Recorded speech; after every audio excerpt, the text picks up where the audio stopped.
బాపట్ల జిల్లా చీరాలలో ఆటో డ్రైవర్ల సేవలో రాష్ట్ర ప్రభుత్వం ప్రతిష్టాత్మకంగా అమలు చేస్తున్న పథకాన్ని ఘనంగా ప్రారంభించారు. ఈ కార్యక్రమంలో చీరాల శాసన సభ్యులు మద్దులూరి మాలకొండయ్య పాల్గొని ఆటో డ్రైవర్లకు అండగా కూటమి ప్రభుత్వం నిలుస్తుందని తెలిపారు. గడియార స్తంభం వద్ద ర్యాలీని ఎమ్మెల్యే కొండయ్య జెండా ఊపి ప్రారంభించి అనంతరం ఆటోను స్వయంగా నడిపారు.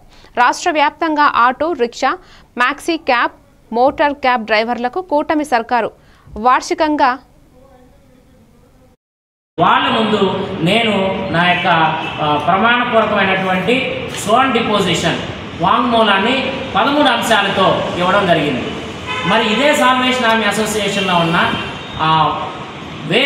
వేరే కట్టడాలకి ప్రాపర్టీ ట్యాక్స్ కట్టారు. విజయవాడలో వాటికి 2 లక్షల వరకు ప్రాపర్టీ ట్యాక్స్ కట్టారు. ఆ పేపర్స్ కూడా మీకు ఇవ్వడం జరుగుతుంది.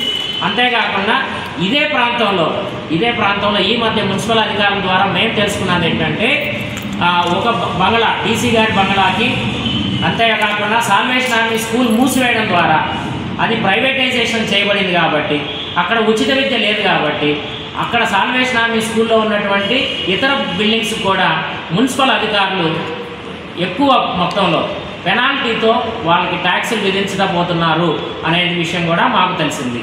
ఈ విషయాన్ని పత్రికా సోదరుల ద్వారా మేము ప్రజల వద్దకు తీసుకువెళ్ళాలని చెప్పి నేను సవినయంగా కోరుతా ఉన్నాను. మరి నిన్న గతంలో ప్రెస్ మీట్ పెట్టిన వారు ఏ ఒక్క డాక్యుమెంట్ ఇవ్వలేదు. వారు పనుల ఒత్తిడిలో ఉండుంటారు. కానీ మరి ఇప్పటికైనా వారు ముందుకు వచ్చి 52 లక్షలు డ్రా చేశారు.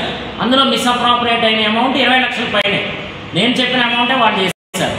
కానీ దానికి కేవలం 14.85 లక్షలు మాత్రమే ఎస్టిమేషన్. మరి 1 సంవత్సరంలోనే ఇంత మొత్తం ఎందుకు పెరిగిందో తెలియటం లేదు.